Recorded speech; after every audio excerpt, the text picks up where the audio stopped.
चेतन बहुत अच्छा लड़का है, इंदौर के पास रहता है। आप उसकी बातों का आनंद लीजिए। आजकल तो लाफ्टर में भी जो नया लाफ्टर शो आ रहा है उसमें भी गया है, कई चैनलों पे कार्यक्रमों में आता रहता है। पहली बार आपके क्षेत्र में आया है। गुजरात तो शायद पहले कभी आया होगा निश्चित रूप से। एक बार आप, कद का छोटा है लेकिन घाव गंभीर हैं उसके, मतलब बहुत आनंद देने वाला है। एक बार तालियां बजाकर उसका स्वागत करिए। आजा बेटा। कविता पढ़ने जा रहा है अखाड़े में। आंजनेय तेरा जय घोष करे पूर्ण विश्व। ये हनुमान चालीसा ग्राउंड, गुजरात की धरती, ये सौराष्ट्र, यहाँ पास ही में वीरपुर, जहाँ पर संत जालाराम बापा का मंदिर, ये वो धरा है कि दान में 1 रुपया नहीं लिया जाता और पूरा भंडारा खोल दिया जाता है। साल के 12 ही महीने वहाँ पर भंडारा चलता है। यह गुजरात की धरती, पहली बार आप लोगों के बीच में आया हूँ। पहला कवि हूँ मंच का, अपने आराधना की पंक्तियाँ पढ़ रहा हूँ पहली बार। मेरे लिए भी जरा आपकी तालियों का भंडारा खुल जाए। मैं शुरू होना चाहता हूँ। सुनो बेटा। कि आंजनेय तेरा जय घोष करे पूर्ण विश्व, कृपा वर्षा तुम्हारी सब पे घनी रहे। आंजनेय तेरा जय घोष करे पूर्ण विश्व, कृपा वर्षा तुम्हारी सब पे घनी रहे। निज प्रति व्यक्ति तेरा करता जो गुणगान, सुख शांति प्रिय व बना धनी रहे। तो छल दंभ द्वेष वाले शत्रुओं के सामने तो भ्रगुटी सदैव मेरे देश की तनी रहे। और मुझको बना लो आप दास निज चरणों का, मुझ पे भी कृपा श्री राम की बनी रहे। मुझको बना लो आप दास। बेटे बहुत अच्छे बेटा, वाह। मुझ पे भी कृपा श्री राम की बनी रहे। वाकई में बहुत अच्छा आप लोग सुन रहे हैं। बहुत अच्छा लगा मुझे आप लोगों के बीच में आकर के। मैं हास्य व्यंग का कवि हूं। हमारी तो राजनीति की वजह से, राजनीति की बात कर रहे थे, राजनीति की वजह से हमारी भाषा में बड़े बदलाव आ गए। हमारे मुहावरे बदल गए। नहीं तो पहले हिंदी भाषा में एक मुहावरा था, मजबूरी का नाम महात्मा गांधी। हमारी राजनीति देखो आजकल मुहावरा, मजबूरी का नाम राहुल गांधी। वो पूरी देश, अभी वो राहुल जी की शादियों का सीजन चल रहा था तो उनके पीछे पड़ा हुआ, बोले राहुल जी शादी कर लो, बीवी ले आओ, राहुल जी बीवी ले आओ, राहुल जी उम्र आदि होने, बीवी क्यों नहीं ले आते। एक दिन मुझे मिल गए तो मैंने पूछ लिया, मैंने कहा राहुल भैया बीवी क्यों नहीं ले आते। तो राहुल भैया ने इसका जवाब दिया, और ऐसा जवाब वही दे सकते थे। मैंने कहा राहुल भैया बीवी क्यों नहीं ले आते। बोले यार चेतन, सोच तो मैं भी रहा हूँ, बीवी ले आऊं पर लाऊं किसकी। मुहावरे बदल गए हमारे। एक मुहावरा पढ़ता हूं और वो यहीं सुना जा सकता है, ऐसा मेरा विश्वास है। पहले हिंदी भाषा में एक मुहावरा था, जहां चाह है वहां राह है। हमारी राजनीति देखो, आजकल मुहावरा है, जहां शाह है।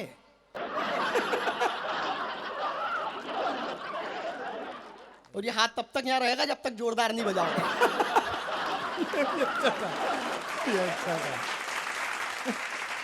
वो पहले मुहावरा होगा जो जीता वही सिकंदर, आजकल मुहावरा जो जीता वही नरेंद्र।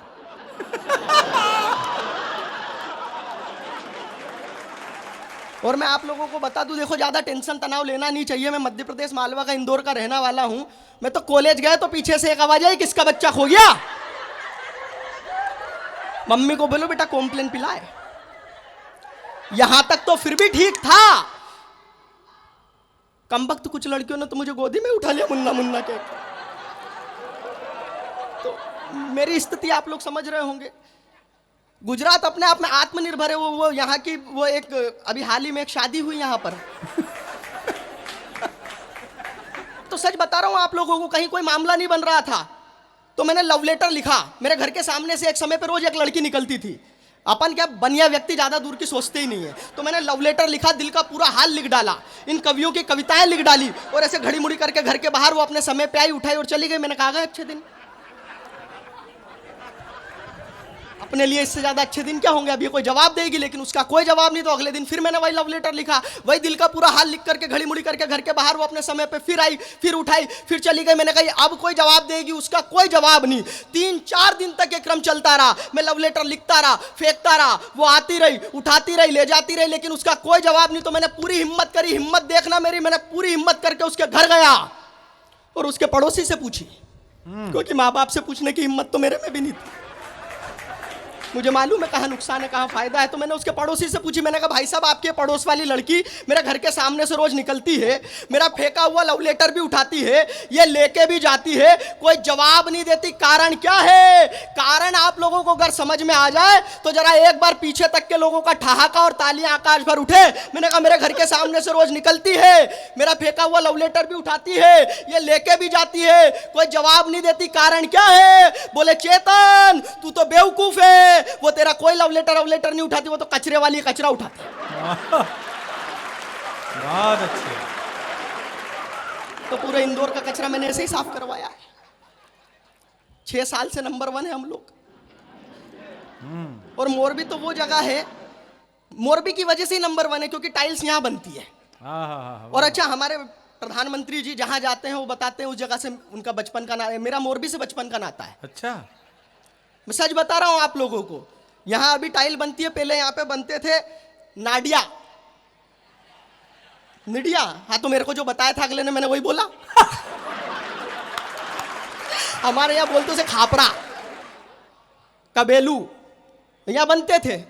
वो बचपन में मम्मी को, वो बहनों को निलाना विलाना होता था तो बढ़िया जेनसन बेबी, ये वो तमाम क्रीम पाउडर सब कुछ, अपने लिए खापरा। छोटे थे बुलाती थी और ऐसे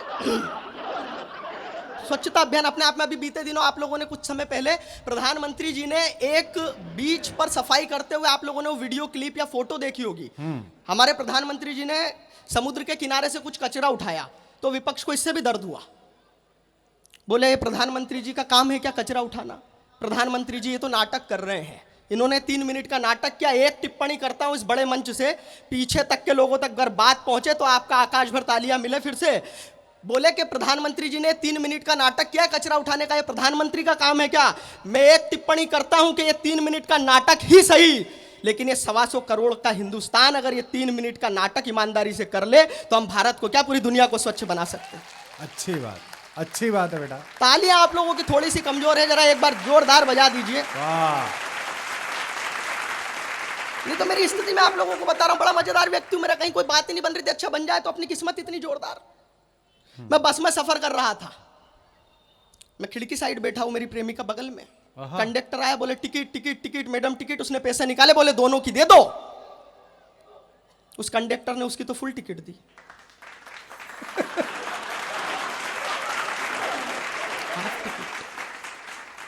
और ये हाफ टिकट तब तक फुल नहीं होगी जब तक सारे मिलके एक बार जोरदार ताली नहीं बजाएं। बहुत अच्छे। अच्छा, हाफ टिकट तक तो अमित भाई फिर भी ठीक था।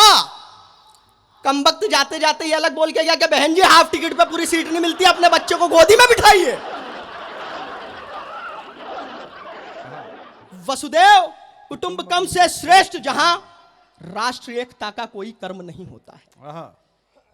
जब हमारे देश में वैक्सीन बनी तो सर्वभवन्तु सुखिना की कामना करने वाला ये देश, हमारे पड़ोसी देशों तक हम लोगों ने वैक्सीन पहुंचाई। हम वो देश हैं। बहुत अच्छे।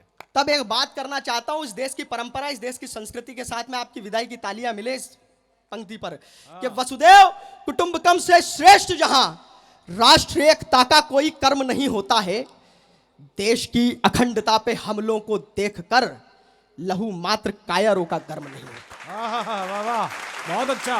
तालियां आपकी थोड़ी सी कमजोर है, लेकिन मेरा विश्वास है अंतिम पंक्ति तक पूरे पीछे तक के लोगों के हाथ हवा में लहरते हुए दिखेंगे कि वसुदेव कुटुंबकम से श्रेष्ठ जहां देश का सैनिक जब सीमा पर खड़ा होता है तो धन दौलत यश वैभव कीर्ति परिवार से ऊपर क्या रखता है, वो पंक्ति पढ़ने जा रहा हूं। आप तक पहुंचे तो आपका भरपूर आशीर्वाद मिले कि वसुदेव कुटुंबकम से श्रेष्ठ जहां राष्ट्र एकता का कोई कर्म नहीं होता है, देश की अखंडता पे हमलों को देखकर लहू मात्र कायरों का गर्म नहीं होता है, तो स्वार्थ की धरा पे खड़े देशद्रोहियों को ज्ञात आंसुओं की कीमतों का मर्म नहीं होता है। धर्म है अनेक किंतु ध्यान रहे इतना बस, देश से बड़ा तो कोई धर्म नहीं होता है। वाह, देश से क्या बात है। वाह वाह वाह वाह वाह, बहुत अच्छे, जीते रहिए। वाह वाह वाह, बच्चे ने हंसाया लेकिन आखिरी बात कमाल का। एक बार और जोरदार तालियां बजाइए इसके लिए। वाह वाह वाह वाह। और खास तौर पर कल जो हमने दृश्य देखे इस देश में, उसके बाद तो ये बात और ज्यादा रेखांकित होनी चाहिए कि देश से बड़ा कोई धर्म नहीं होता है। चेतन ने बहुत कमाल किया, इसको बहुत शुभकामनाएं। ईश्वर इसका यश ऊंचा करे, कद तो उतना ही रहेगा।